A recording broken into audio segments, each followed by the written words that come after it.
नमस्कार साथियों, आप भी क्लास 12th के छात्र हैं और 2026 में आपका फाइनल बोर्ड परीक्षा होने वाला है। तो यह वीडियो बहुत ही इंपॉर्टेंट है क्योंकि इस वीडियो में हम लोग क्लास 12th का जो बार बार आने वाला परीक्षा में प्रश्न है वही प्रश्न आज हम लोग सोल्व करेंगे। तो आज का वीडियो एकदम लास्ट तक देखिएगा, एकदम आपका पूरा क्लियर हो जाएगा, सारा ऑब्जेक्टिव क्वेश्चन क्लियर हो जाएगा जो आपके 2026 में आने की बाबू 100% संभावना है। तो चलिए क्लास को स्टार्ट करते हैं। अगर पसंद आएगा क्लास तो वीडियो को लाइक करना मत भूलिएगा। पहला क्वेश्चन देखिए क्या कह रहा है। कह रहा है कि कड़बक के कवि कौन है। तो कड़बक के कवि कौन है? कह रहा है कबीर दास की, सूरदास की, मलिक मोहम्मद जायसी की, नाभा दास। याद रख लेंगे, इसका जो आंसर हो जाएगा मलिक मोहम्मद जायसी जी हैं। ऑप्शन सी आपका बिल्कुल सही हो जाएगा, इसको याद कर लेंगे। चलिए दूसरा क्वेश्चन देखिए और आप लोग कमेंट में आंसर जरूर दिया करिए बाबू। दूसरा का आंसर लगाइए कि मलिक मोहम्मद जायसी की कविता कौन सी है। तो मलिक मोहम्मद जायसी की जो कविता है कड़बक है। कौन है? कड़बक है। ऑप्शन बी आपका सही हो जाएगा। और वही सब क्वेश्चन करवा रहे हैं हिंदी का जो आपके 2026 में 100% आने का गारंटी है बाबू। अगर आप लोग एग्जाम देने वाले हैं 2026 में तो चैनल को जरूर सब्सक्राइब कर लेंगे और वीडियो को लाइक करना मत भूलिएगा ताकि आपको रोज क्लास मिलता रहे और आपकी एग्जाम की तैयारी एकदम जबरदस्त हो जाए। तीसरा का आंसर लगाइए। कह रहा है कि मलिक मोहम्मद जायसी का जन्म कब हुआ था।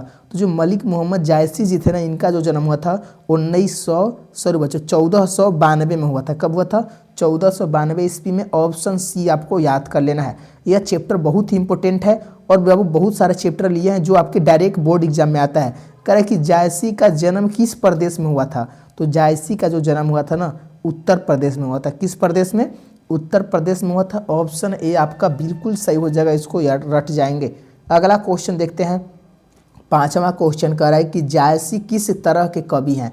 तो जायसी जो है ना वो कौन से भक्त कवि हैं कि सूफी कवि हैं। तो जायसी जो है सूफी कवि हैं, इसको याद कर लेंगे। ऑप्शन बी आपका सही हो जाएगा। जायसी जी कैसे कवि हैं? सूफी कवि हैं। चलिए क्वेश्चन नंबर 6 कि जायसी का जन्म स्थान कहाँ था।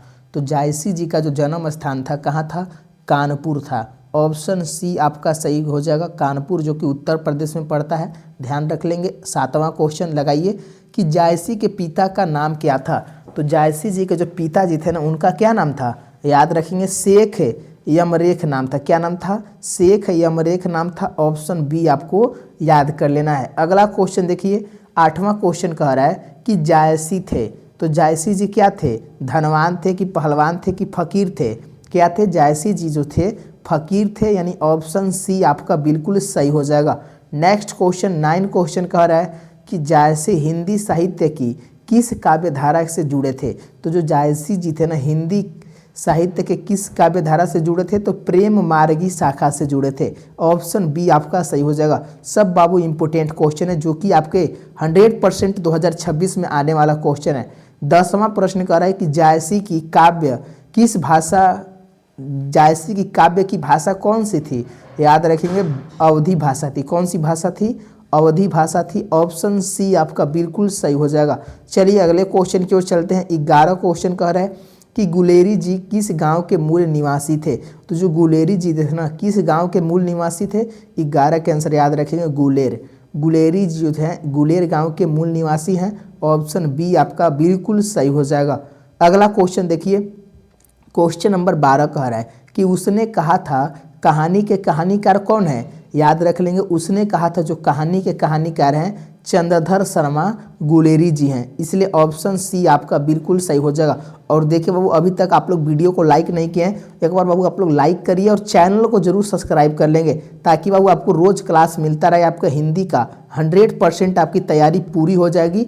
चलिए क्वेश्चन नंबर 13 कह रहा है कि चंद्रधर शर्मा गुलेरी जी किस युग के कहानीकार हैं। कह रहा द्विवेदी युग की, भारतेंदु युग की, प्रेमचंद्र युग की, इनमें से कोई नहीं। तो याद रखेंगे चंद्रधर शर्मा गुलेरी जी किस युग के कहानीकार हैं। याद रख लेंगे ऑप्शन ए हो जाएगा द्विवेदी युग के। ऑप्शन ए आपका बिल्कुल सही हो जाएगा, इसको याद कर लेंगे। अगला क्वेश्चन देखते हैं। 14 प्रश्न कह रहा है उसने कहा था कहानी कितने भागों में विभक्त है। मोस्ट VVI क्वेश्चन है। उसने कहा था जो कहानी है कितने भागों में बटा हुआ है। याद रख लेंगे ऑप्शन डी हो जाएगा 5 भाग में। कितने भाग में बटा हुआ है? 5 भाग में बटा हुआ है। ऑप्शन डी आपका 100% सही है और यह VVI क्वेश्चन ये 100% आएगा एग्जाम में, ध्यान रखेंगे। अगला क्वेश्चन कह रहा है कि चंद्रधर शर्मा गुलेरी जी का जन्म कब हुआ था। याद रख लेंगे, चंद्रधर शर्मा गुलेरी जी का जो जन्म हुआ था 7 जुलाई 1883 में। कब हुआ था? 1883 में 7 जुलाई को हुआ था। ऑप्शन सी आपको ध्यान रखना है। अगला क्वेश्चन देखिए, 16 प्रश्न कह रहा है कि लहाना सिंह किस कहानी का पात्र है। तो जो लहाना सिंह है किस कहानी के पात्र हैं, तो 16 के आंसर याद रख लेंगे। ऑप्शन डी हो जाएगा, उसने कहा था। लहाना किसका पात्र है? उसने कहा था कहानी का पात्र है। ऑप्शन डी आपका बिल्कुल सही हो जाएगा, इसको रट जाएंगे। अगले क्वेश्चन की ओर चलते हैं, 17 क्वेश्चन कि उसने कहा था किस प्रकार की कहानी है। तो जो उसने कहा था कहानी है, किस प्रकार की कहानी है? 17 का आंसर याद रखेंगे बाबू। किस प्रकार की कहानी है? तो यह कर्म प्रधान कहानी है, यानी इसमें कर्म को दर्शाया गया है। ऑप्शन बी आपको याद कर लेना है। 18 क्वेश्चन देखिए, कह रहा है कि पुरानी हिंदी की रचना किसकी है। तो जो पुरानी हिंदी है ना, किसकी रचना है? याद रख लेंगे, चंद्रधर शर्मा गुलेरी जी की रचना है। यह भी इंपॉर्टेंट क्वेश्चन है, इसको याद कर लेंगे। अगले क्वेश्चन की ओर चलते हैं। 19 क्वेश्चन कह रहा है कि कीरत सिंह कौन था। आप लोग कमेंट करेंगे, जो कीरत सिंह है ना वो लहाना सिंह के भतीजा है। कौन है? लहाना सिंह का भतीजा है। कीरत सिंह कौन था? सॉरी बच्चों, लहाना सिंह का चाचा था। क्या था? कीरत सिंह कौन थे? लहाना सिंह का चाचा था। इसको ध्यान रखेंगे। ऑप्शन ए आपका सही हो जाएगा। अगले क्वेश्चन की ओर चलते हैं। नेक्स्ट क्वेश्चन 20 का आंसर है कि बचपन में लहाना सिंह लड़की से बार बार कौन सा प्रश्न करता था। करता था कि तेरी कुड़माई हो गई, यानी जो लहाना सिंह है बचपन में लड़की से क्या पूछता था? कहता था कि तेरी कुड़माई हो गई, यानी तेरी सगाई हो गई। ऑप्शन सी आपका सही हो जाएगा। अगला क्वेश्चन लगाइए 21 क्वेश्चन कि अर्धनीश्वर का किस विद्या से संबंध है, यानी अर्धनीश्वर का किस विद्या से संबंध है। याद रखेंगे, अर्धनीश्वर जो है ना एक निबंध है। 21 का आंसर क्या हो जाएगा? 21 का सॉरी बच्चों, अर्धनीश्वर क्या है? याद रखेंगे एकांकी है। अर्धनीश्वर क्या है? एकांकी है। ऑप्शन सी आपका सही हो जाएगा, ध्यान रखेंगे। क्वेश्चन नंबर 22 का आंसर दीजिए कि किसने अपने जीवन के अंतिम दिनों में नारीत्व की साधना किया था। किसने किया था? याद रख लेंगे, गांधी जी ने। क्या आंसर हो जाएगा? गांधी जी ने ना अपने अंतिम दिन में उन्होंने नारीत्व की साधना की थी। ऑप्शन ए आपका बिल्कुल सही हो जाएगा। नेक्स्ट क्वेश्चन की ओर चलते हैं। 23 क्वेश्चन कह रहा है कि अर्धनीश्वर शंकर और पार्वती का किस प्रकार का रूप है। कह रहा है यथार्थ रूप है कि कल्पित रूप है। यथार्थ मतलब जैसा है वैसा ही रूप दिखाया गया है कि कल्पित। याद रखेंगे, कल्पित रूप है। ऑप्शन बी आपका बिल्कुल सही आंसर हो जाएगा। अगले क्वेश्चन की ओर चलते हैं। 24 का आंसर लगाइए कि प्रेमचंद्र के अनुसार नारी जब पुरुष के गुण सीखती है तब वह क्या हो जाती है। याद रखेंगे, प्रेमचंद्र जी कहते हैं ना कि जब नारी जो है पुरुष का गुण सीख लेती है तो वो राक्षसी बन जाती है। क्या बन जाती है? राक्षसी बन जाती है। ऑप्शन डी आपका बिल्कुल सही हो जाएगा, ध्यान रखेंगे। 25 का आंसर लगाएंगे कि निम्नलिखित में कौन सी रचना दिनकर जी की नहीं है। तो दिनकर जी की रचना जो है ना इसमें से कौन नहीं होगा? याद रख लेंगे, ऑप्शन सी हो जाएगा जूठन। जूठन है ना किसकी रचना है? यह दिनकर जी की रचना नहीं है। ऑप्शन सी आपको याद कर लेना है। अगले क्वेश्चन की ओर चलते हैं। 26 क्वेश्चन कह रहा है कि निम्नलिखित में कौन सी रचना दिनकर जी की है। अब बताएंगे इसमें दिनकर जी की रचना कौन है। याद रख लेंगे, परशुराम की प्रतीक्षा। यह जो रचना है किसकी है? दिनकर जी की है। ऑप्शन बी आपका बिल्कुल सही हो जाएगा। अगला क्वेश्चन लगाइए 27 क्वेश्चन कि दिनकर को किस कृति पर भारतीय ज्ञानपीठ पुरस्कार प्राप्त हुआ था। तो दिनकर जी को किस कृति पर भारतीय ज्ञानपीठ पुरस्कार मिला था? 27 के आंसर याद रखेंगे, उर्वशी पर। किस पर? उर्वशी पर मिला था। ऑप्शन बी आपको याद कर लेना है। अगले क्वेश्चन की ओर चलते हैं। 28 क्वेश्चन कि युद्ध और शांति की समस्या पर लिखी गई काव्य कृति है।